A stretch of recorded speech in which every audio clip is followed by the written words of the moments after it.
বীরভূমে ফের স্বমহিমায় অনুব্রত মণ্ডল।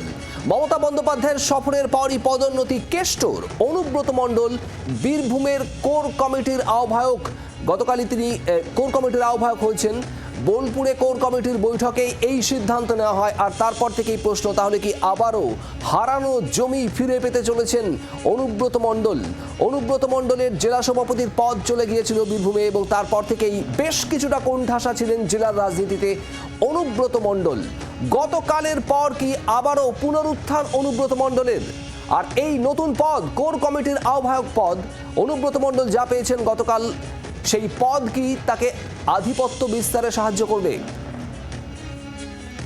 প্রবীর চক্রবর্তী আমাদের প্রতিনিধি রয়েছেন আমাদের সঙ্গে সরাসরি। প্রবীর, কোর কমিটির আহ্বায়কের পদ কতটা গুরুত্বপূর্ণ এবং অনুব্রত মণ্ডল এই পদ পাওয়ার পর জেলা তৃণমূলের মধ্যে অন্দরে সেখানে কি কথা উঠে আসছে? তাহলে কি পুনরুত্থান অনুব্রত মণ্ডলের?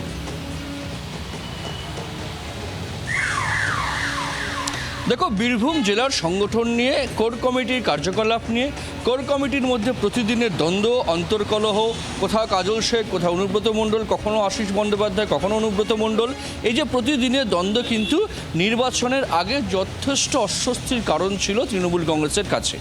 এবং তাই কালকে বোলপুরে কর্মসূচি শেষ করেই মমতা বন্দ্যোপাধ্যায় কোর কমিটি নিয়ে বৈঠক করেছেন। সেই কোর কমিটিতে দেখা গেল যে কনভেনার করা হয়েছে কোর কমিটির অনুব্রত মণ্ডলকে।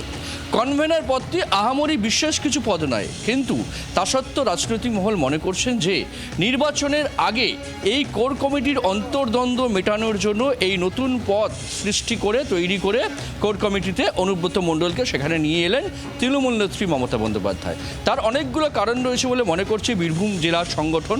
একদিকে এই যে প্রতিদিনের অন্তর্দ্বন্দ্ব, প্রতিদিনের অন্তর্দ্বন্দ্ব, কে মিটিং ডাকবে, কে মিটিং ডাকবে না, কোথায় মিটিং হবে, কবে হবে। একদিকে আশিস বন্দ্যোপাধ্যায় মিটিং ডাকছেন, অন্যদিকে অনুব্রত মণ্ডল মিটিং ডাকছেন। একই মিটিং দুজনে আলাদা আলাদাভাবে ডাকছেন। এই সমস্যা তৈরি হয়েছিল। ফলে কনভেনার পদটি তৈরি করে দিয়ে মমতা বন্দ্যোপাধ্যায় অনুব্রত মণ্ডলকে সেখানে বসে, একদিকে তিনি যে সক্রিয় ছিলেন না এই বীরভূম রাজনীতিতে, বিশেষ করে জেল থেকে ফেরার পর এবং প্রেসিডেন্ট পদ চলে যাওয়ার পর কার্যত নিষ্ক্রিয় হয়ে গিয়েছিলেন অনুব্রত মণ্ডল। তিনি বসে বসে শুধু দেখছিলেন যে কি হয়। সেই জায়গায় দাঁড়িয়ে নির্বাচনের আগে অনুব্রত মণ্ডলকে সক্রিয় করা, যাতে সক্রিয়ভাবে রাজনীতিটা করেন, বীরভূম জেলার সংগঠনটা দেখেন, এটা একটা বিষয়। পাশাপাশি দাঁড়িয়ে এই যে প্রতিদিনের ঝামেলা, কে মিটিং ডাকবেন, কে ডাকবেন না, ফলে কনভেনার পদ সৃষ্টি করে একটা নির্দিষ্ট জায়গা অনুব্রত মণ্ডলকে দেওয়া হলো, যাতে তিনি মিটিং হোক, যা কিছু হোক, মিছিল হোক, তিনি সেগুলো আহ্বান করবেন, তিনি অ্যারেঞ্জ করবেন। সঙ্গে থাকবেন অবশ্যই কোর কমিটির চেয়ারম্যান আশিস বন্দ্যোপাধ্যায়।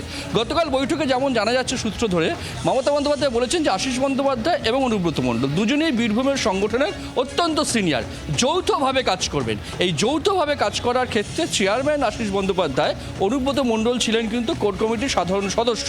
তাই রাজনৈতিক মহল মনে করছে যে কনভেনার পদ দিয়ে এই যে দুজনের যে সিনিয়রিটি, তাদের যে প্রাপ্য জায়গা, সে প্রাপ্য জায়গা দিলেন মমতা বন্দ্যোপাধ্যায়। এতে অনুব্রত মণ্ডলকে সক্রিয় করা যাবে, অন্তর্কলহ যে চলছে সেই অন্তর্কলহ মেটানো যাবে, বৈঠক ডাকা নিয়ে যে ঝামেলা, সেই ঝামেলা মেটানো যাবে এবং নির্বাচনের আগে সবচেয়ে বড় অস্বস্তি যেটা বীরভূম জেলার সংগঠনের প্রতিদিনের ঝামেলা, অন্তর্দ্বন্দ্ব, মমতা বন্দ্যোপাধ্যায় সেটাই মেটানোর চেষ্টা করেছেন গতকালের বৈঠকে বলে মনে করছে রাজনৈতিক মহল।